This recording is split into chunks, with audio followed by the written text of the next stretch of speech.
भेजवाई दिहलू अपना पागला के जेल भेजवाई दिहलू कवना गलती के बदला तू चुकाइले हलू कवना गलती के बदला तू चुकाइले हलू अपना पागला के जेल भेजवाई दिहलू अपना पागला के जेल भेजवाई दिहलू अपना पागला के जेल पागला के जेल पागला के जेल भेजवाई दिहलू प्रेम से बोला के दिहलू घर में पकड़वाई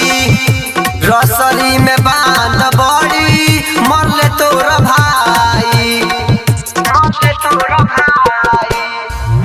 प्रेम से बोला के दिहलू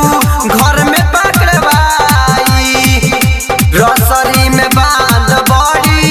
मरले तोरा भाई सब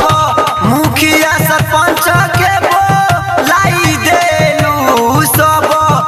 मुखिया सरपंच के बोलाई देलू अपना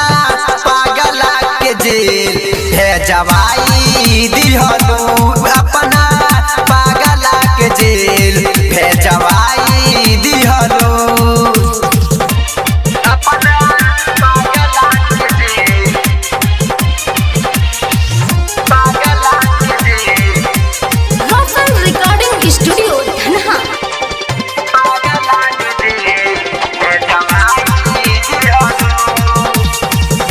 राइटर गोविंद राज जान जाता प्यार में छोटू से आमरो तारे बेकार में राइटर गोविंद राज जान जाता प्यार में छोटू से आमरो तारे बेकार में गायक नीपू निराला के भूलाई दिहलू गायक नीपू निराला के भूलाई दिहलू अपना पागला के जेल भेजवाई दिहलू